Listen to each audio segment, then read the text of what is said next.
What's going on, everybody? Welcome back to the channel. This is your boy Dennis Nderitu at Nderitu Basketball HQ. Yeah, man, I'm excited. It's good to be back. So the FIBA Basketball World Cup African qualifiers are upon us once again. They're gonna kick off 25th to 27th November this year, and I'm pretty excited. So the team I'm supporting, you already know, the Kenya Morans.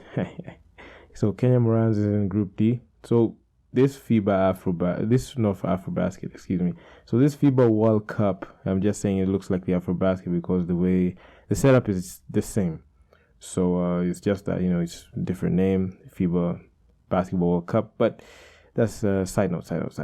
So Kenya has been slotted in Group D. They're gonna face against Senegal, Egypt, Cote d'Ivoire. So this February window, we're gonna have Group B and Group C games.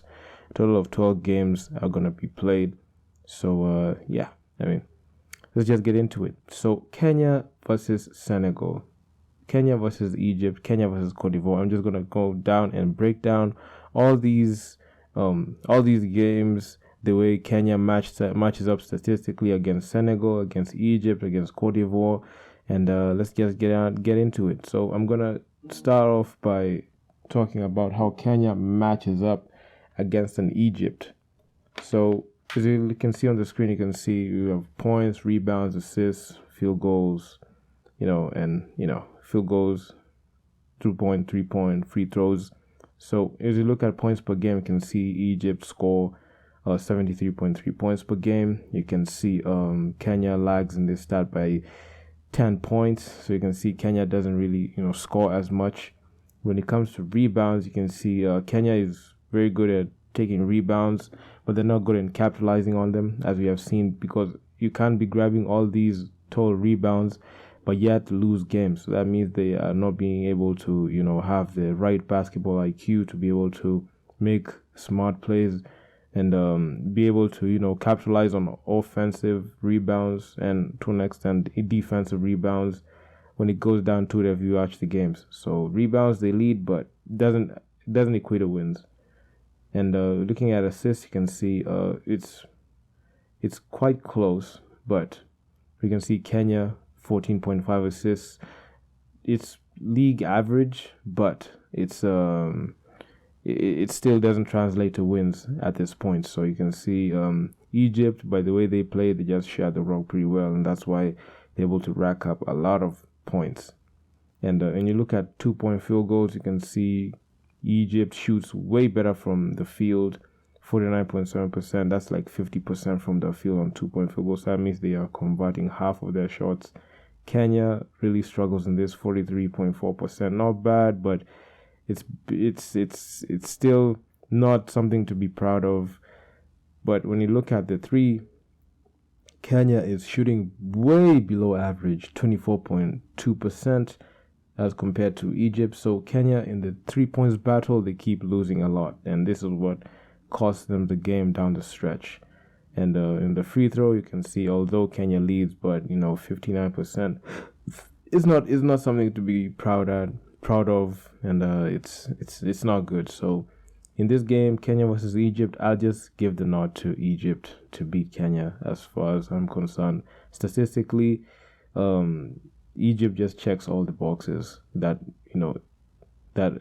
equate to a ball game that's gonna go to them. So Egypt's gonna win this game. And side note, Egypt is the home of the Zamalek team that won the BAL. So yeah. Yeah. So moving forward, we have Kenya versus Congo DR. So Congo DR, believe they met in the African finals where Congo DR won in Bamako, Mali in 2019. So yeah, Kenya, looking at points per game, you can see Congo DR still leads in that stat by 2 points. This is the only game that I feel like Kenya have a chance in winning, and but it can all go south if Congo DR just come with the right game plan and just shut down Kenya the way they did in the finals, especially in the second half. So in points per game, it's just 2 points. It's a 2-point differential, 65.3 points per game for Congo DR. Kenya 63.8. And you're looking at rebounds, you can see although Kenya just leads on rebounds, but they still don't capitalize. The same thing I said in Egypt. And that's an issue. If you're not able to capitalize on second chance points, it's a problem. Even if you grab a lot of rebounds, if you don't translate them into, smart plays and winning plays, it counts for nothing. So as much as we lead in rebounds, it still doesn't translate to wins, as offensive rebounds are key to, winning a ball game. And when it comes to assists, it's the same thing. Kenya can rack up 14.5 assists per game in the games that they've played, but when you look at the overall box score, you can see there are a lot of plus minus, a lot of turnovers are there.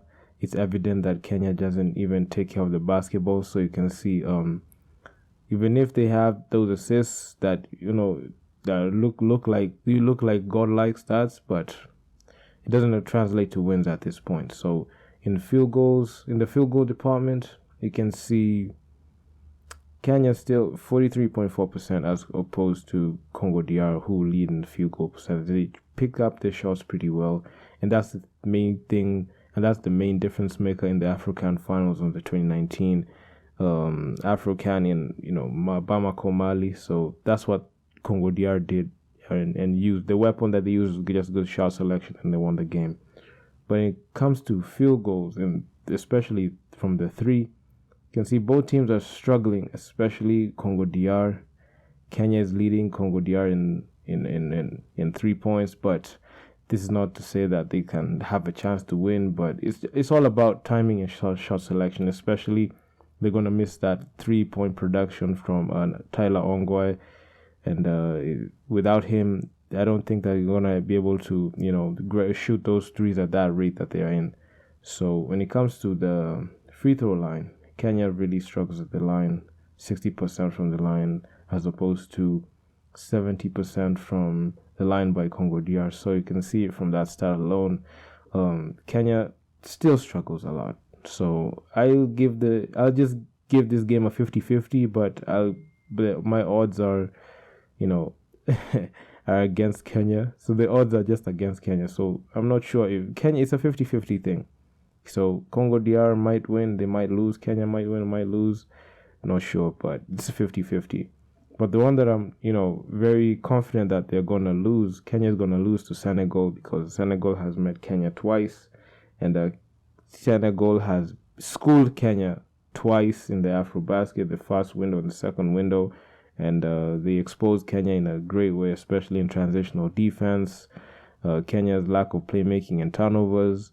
You even can see in the points per game, 87.5 points per game against Kenya. So you can see Kenya even had the infamous 2-point fourth quarter, the meltdown in the first game of the AfroBasket, and the AfroBasket qualifiers in late November 2020. So you can see Senegal just has Kenya's number. So even if the rebounds look huge for Kenya, they just don't tell the whole story, because Kenya really, really struggles, especially in transitional defense. The assists, you can see Senegal just leads with a wide margin. I mean, 22 assists, they share the rock pretty well. Everyone is involved. And, they have good shot selection. You can see from 2-point field goals, you can see 50.6% from 2-point field goals. You can see Senegal just know how to capitalize on good shot selection. They've got very good inside scorers. You've got Ibrahim Afai, you've got Yusuf Endoy, got Emba Anja. I'm not sure if they're gonna be there on the roster, but they're a very good, formidable team that can cause problems. I believe they also finished. Oh, they also have Gogi Jang as well, and Senegal finished, I believe, number 3 in the AfroBasket. They only lost to Cote d'Ivoire to advance to the finals. So Senegal's a pretty solid team right there. So they finished third place in the AfroBasket, and I don't feel like Kenya has a chance in beating Senegal. I also made a previous video a while ago about, Kenya owns Senegal owns Kenya in both football and basketball. So it's safe to say Kenya is Senegal's bitch. So yeah. That's the whole situation.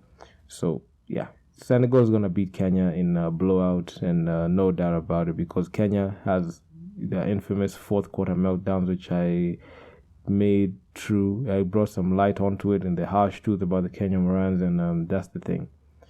But when it comes down to it, I'm not sure if Kenya can win a single game. I'm not even banking on them even going further, because their team is dysfunctional. They fired their coach unceremoniously and unprofessionally. Their best player quit, and there's nothing more I expect from these people, because the organization is poorly run, and yeah, I mean it's all dysfunctional from the top. So Kenya, I don't feel like they're even gonna make the next round after the qualifiers. So yeah, so that's my 2 cents on it. Kenya is barely going to win a game. Kenya is not gonna beat Senegal. Senegal's gonna win. Egypt's gonna win. Congo DR just get a 50-50, but I'm pretty sure Congo DR is gonna take care of business. Kenya is gonna go down 3-0, and I'll be here to report on it. So I'm just waiting to see what these guys are gonna do on the court. So yeah, man. So if you guys like the video, make sure to leave your feedback down in the comment section down below on what you feel about this video. Smash the like button. It helps me out a ton. So without further ado, I'm out. Peace.